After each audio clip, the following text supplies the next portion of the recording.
Okay.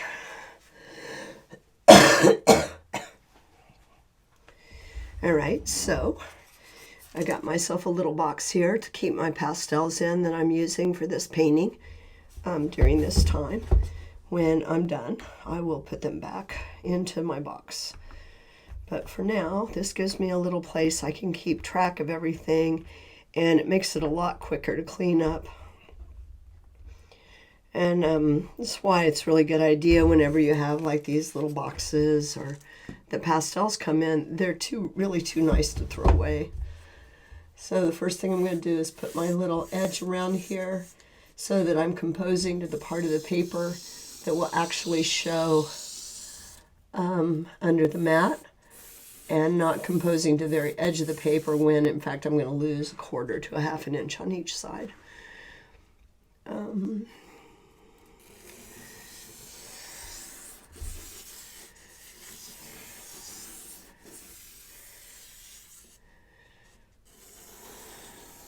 This is a blurred photograph.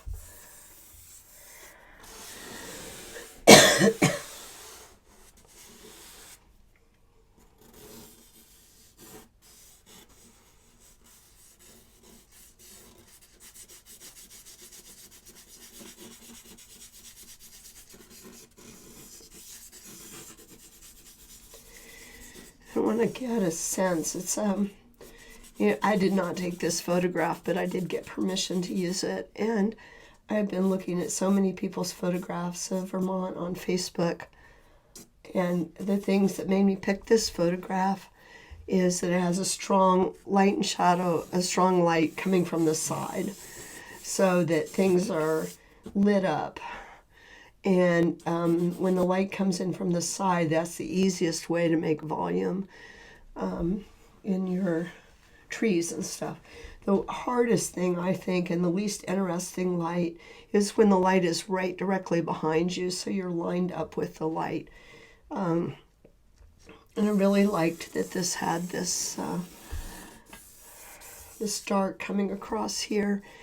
And I was just putting these lights and darks in as I go here, because it starts to give me much more of a sense of how it's going to look as a painting. You see, I got way carried away here. Gives me more sense of how it's going to look as a painting than just an outline drawing. And this is all fine and good. The pastel will cover up all this charcoal as long as you're using the soft fine charcoal. You don't want to use compressed charcoal. You certainly, for God's sake, please don't use a black pastel. And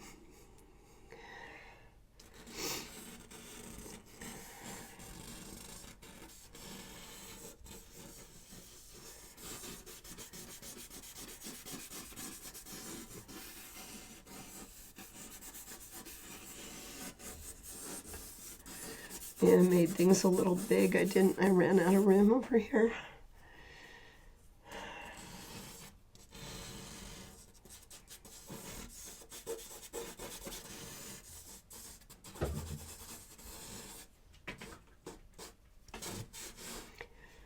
So I bring this tree back a little further, to the right.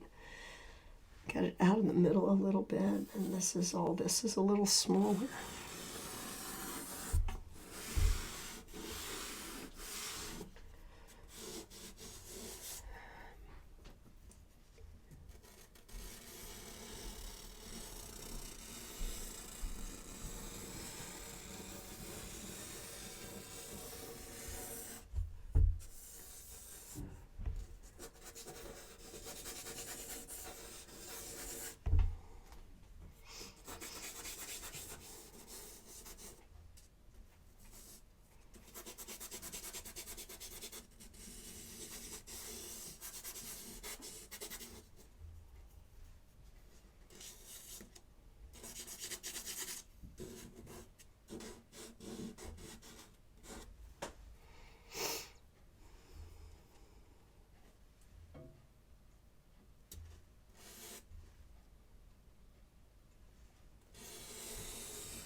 You can use a chamois to erase. I have one sitting right here.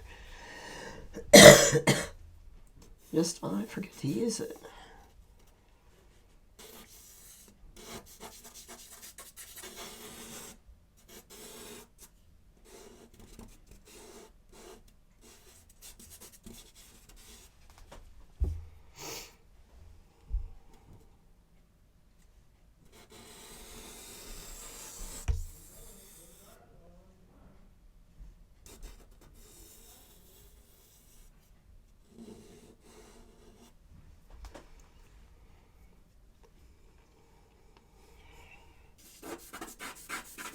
Thought this little clump of grasses right here was important because I was hoping it would kind of stop the big downhill slide here.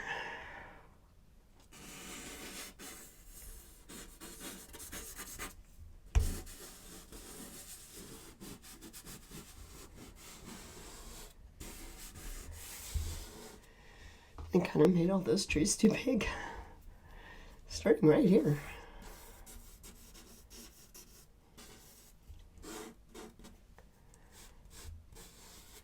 Alrighty, oh, clouds, right, okay.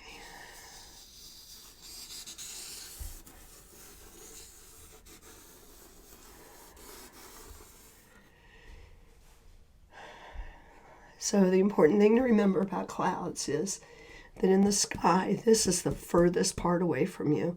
So the clouds are layering on top, coming up this way. So the cloud that's in front of everybody is this cloud.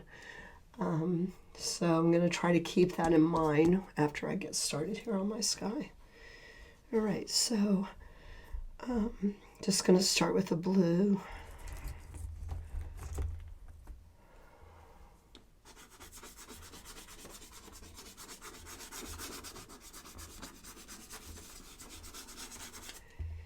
You know, I pick these pieces up. I know they will not last until I get the whole thing covered. And yet,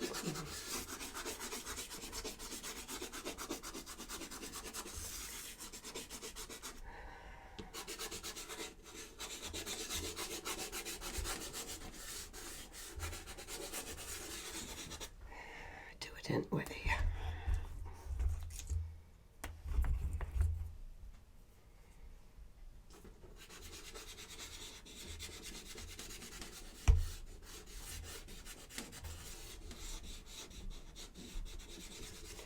So with the clouds, I'm going to start with three things. I'm going to start with a color for the sky, color for the clouds in light, and a color for the clouds in shadow.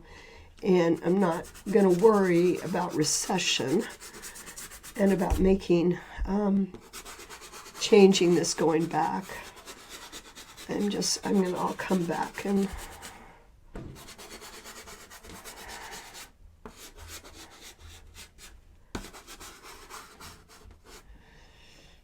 better.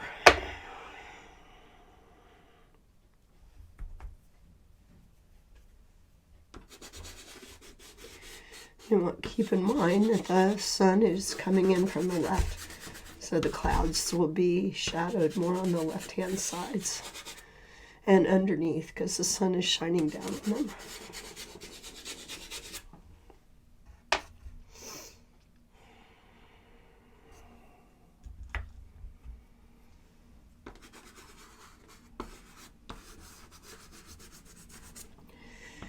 All right, if you had been sitting here, you might have heard the giant gasp when I said, oh my God, what have I done with that yellow? But, you know, kind of once you've done it, you have to keep going.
All right, so then, oh boy.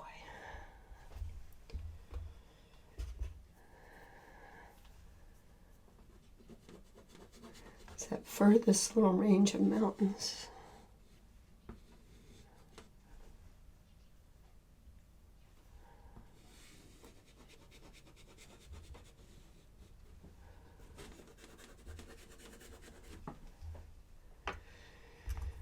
Are too purpley.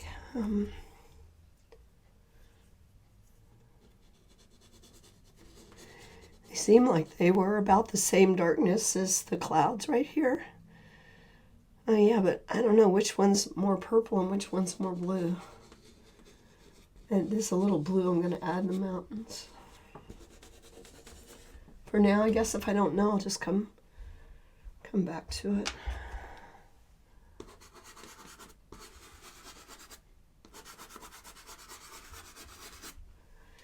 Kind of lost my mind in the sky. Don't know what to say, really. And then this is the shadow on these mountains. And that color wasn't really what I thought it was going to look like.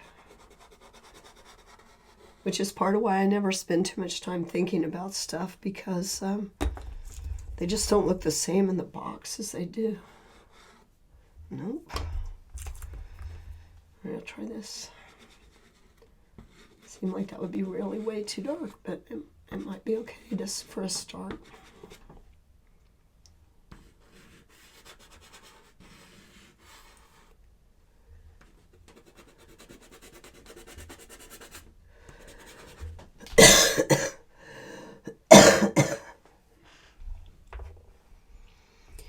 All right, and then I need to try to create some distance between here and here. So this one, oh golly, okay, well, also thought that was going to be darker, but it wasn't. I'll start with that and put this in here, and then I'll use the more bluish color back here.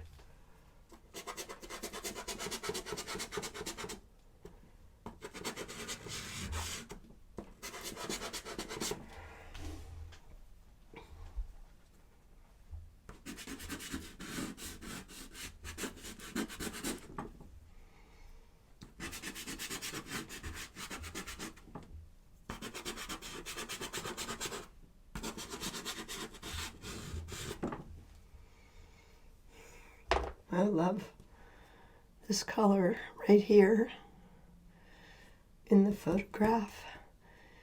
And I think that color is really close to just the color of the paper. So I'm going to wait and come back and I'll do that later. I'll start right now with the oranges and stuff, the colors in the light.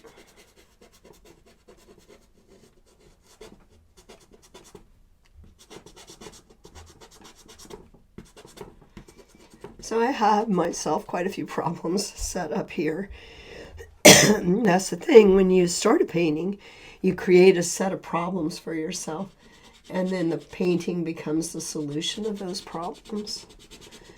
And so one of my big problems is just how to create, how to create distance between here and here.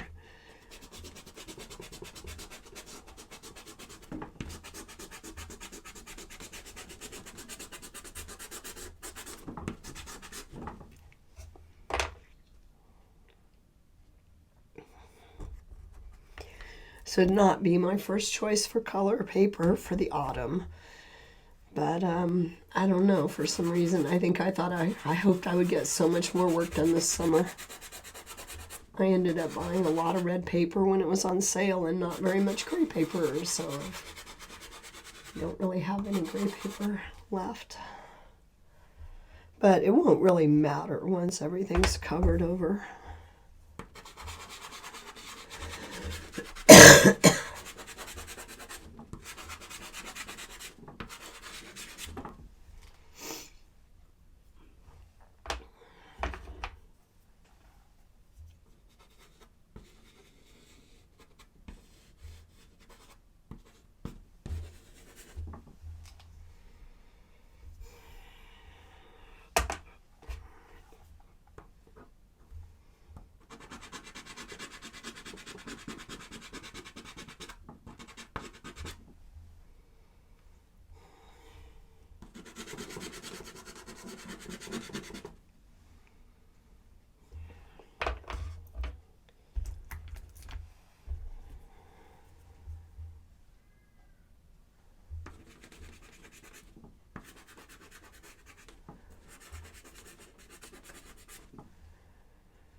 So, just in case you thought I wasn't really worried about how things are going here, I feel I should let you know. Yeah, I feel a little worried.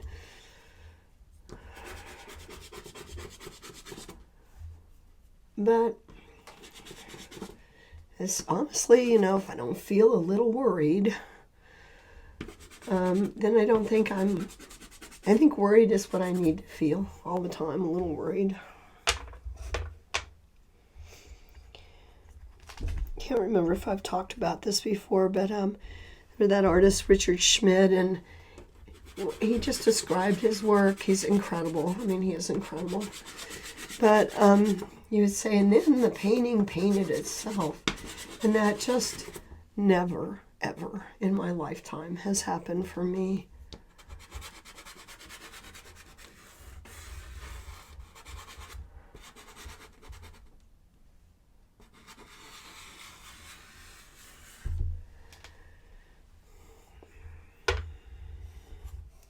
So it's always a struggle.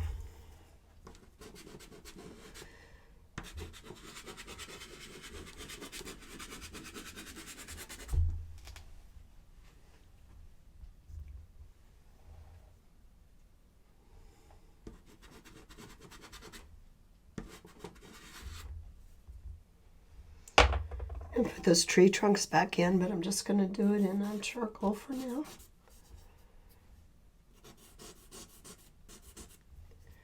Kind of lost track of, like where the shadow is from those guys. So I just want to get it back.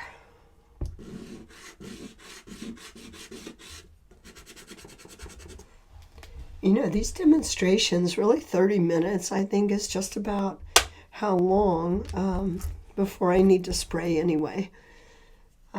So for a painting this size, I'm going to say I'm spraying it every 30 to 45 minutes.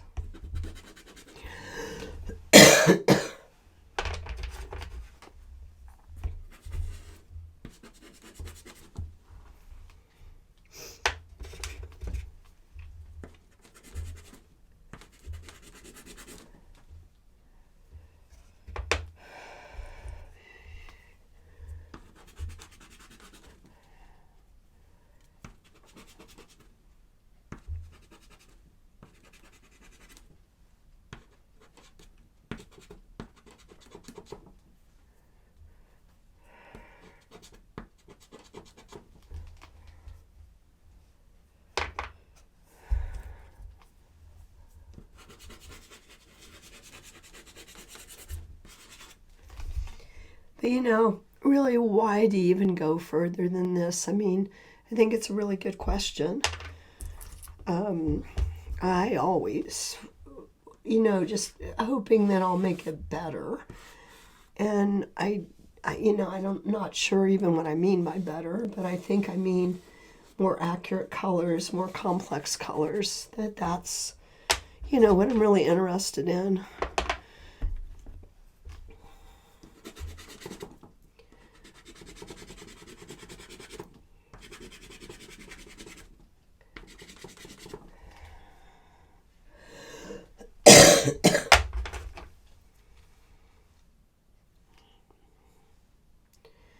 Color. I still haven't done that, so I guess I better.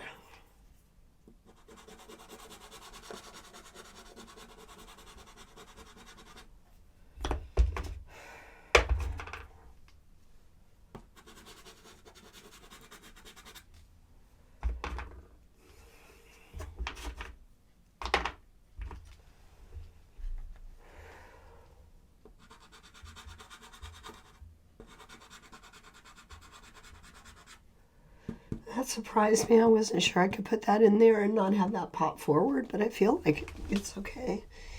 I need to get these fir trees in, the white side of the fir trees.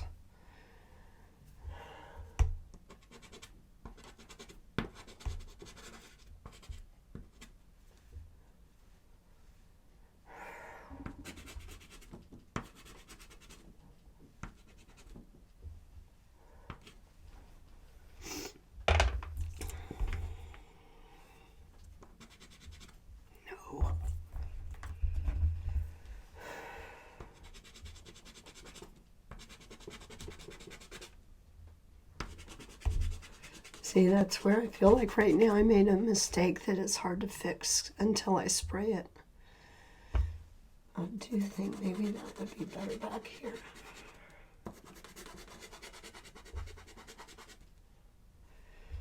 And I lost my little shadow on the hill.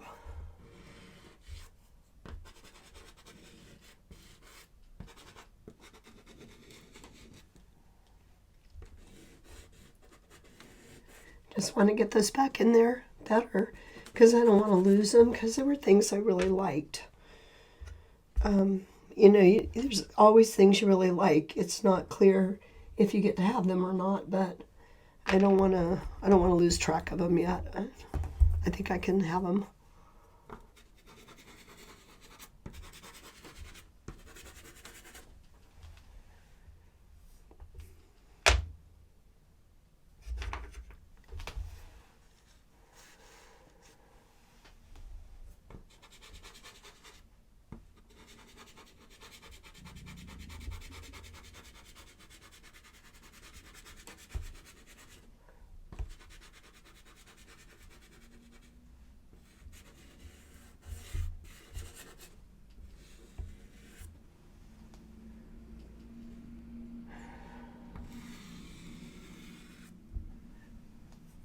So what the heck is going on here?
Trying to get it back in all my landmarks that I let get away from me.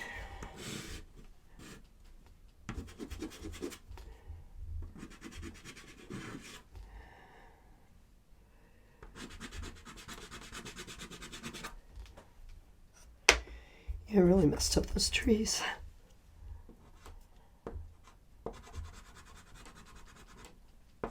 I think I tried to make them too tree-ish too quick.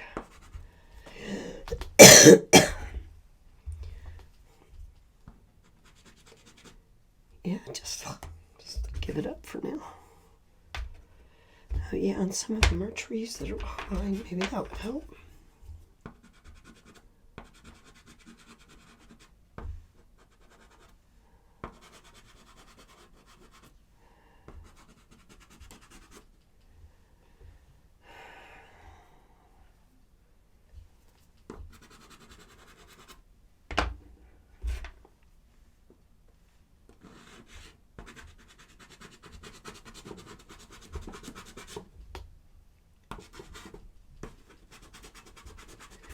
Wanted to be trying to make that whole line not just, you know, so even.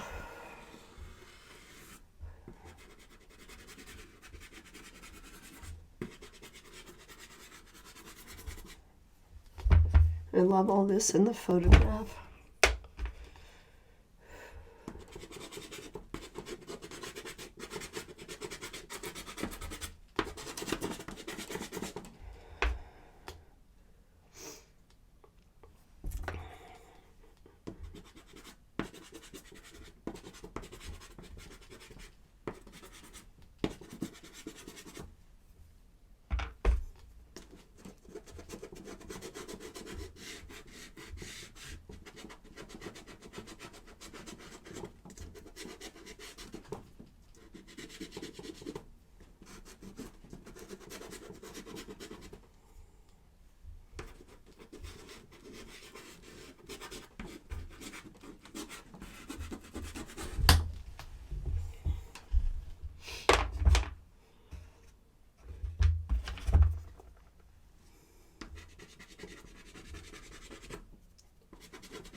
See if we can do anything to the sky. Make that better to the clouds.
That is not what I thought.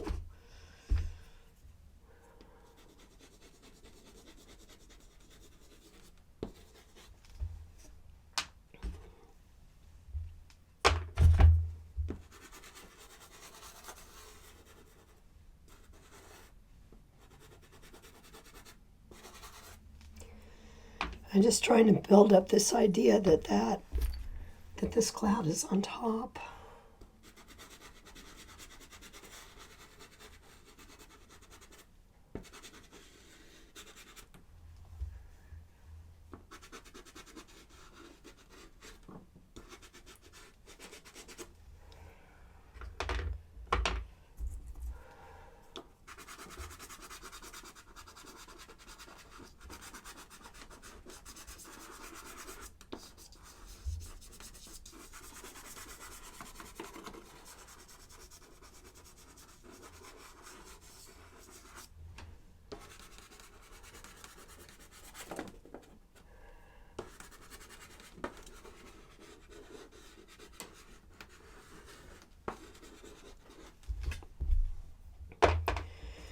So this is just how it goes and why I have to spray so much, because I'm just a wildster.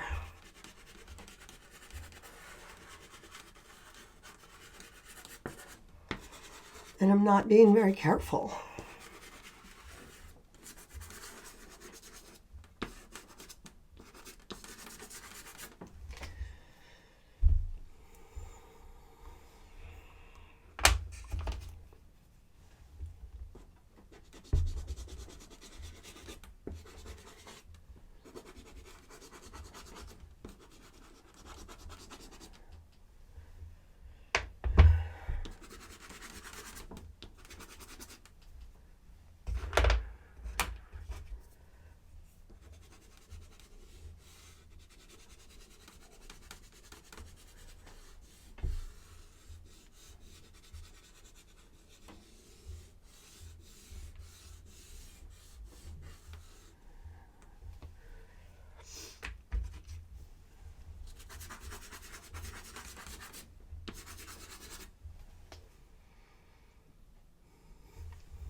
I guess I was thinking a little bit, if I could push the sky as far along as I could, then after it was sprayed, maybe I wouldn't have to build up so many layers again and get it all mushy like it is right now.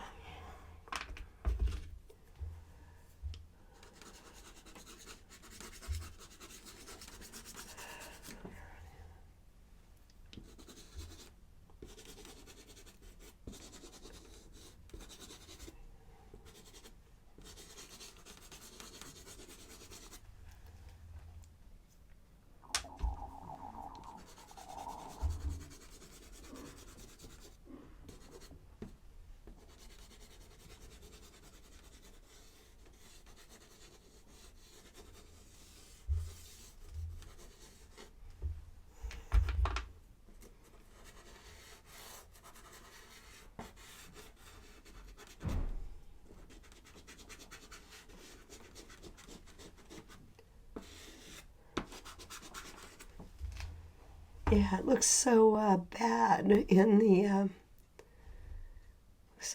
the movie compared to the real thing, I'm afraid.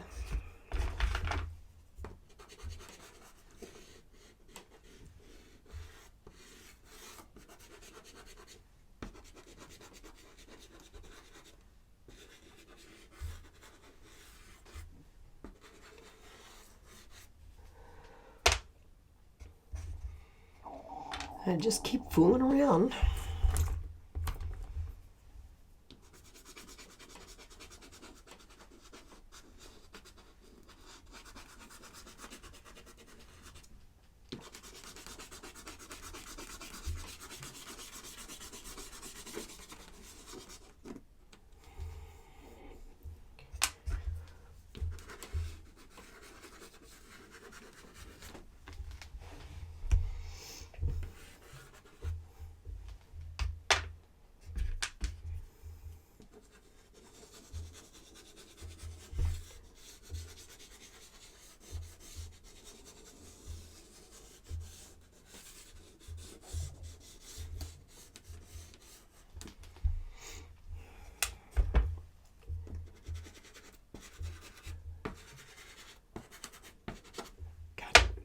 Keep losing my cloud.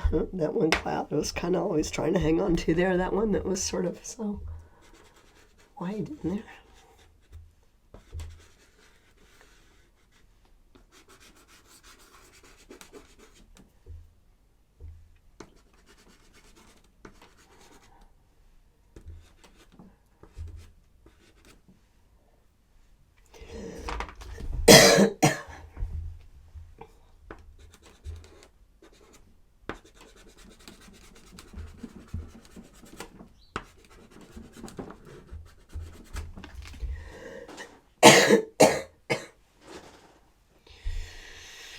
Alright, quite the competition between the sky and the land.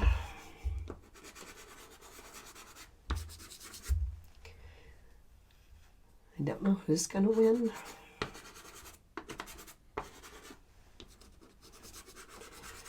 And yeah, this is the first time I'm in this photograph really noticing that thing that happens in the fall where the clouds take on so many of the colors of the foliage.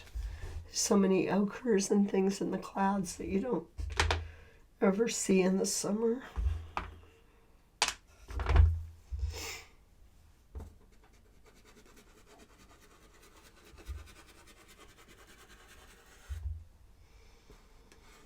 Wouldn't it be fun? You guys all came down here and visited me for a weekend, for a day of painting. Because we'll still have fall a long time after yours is gone.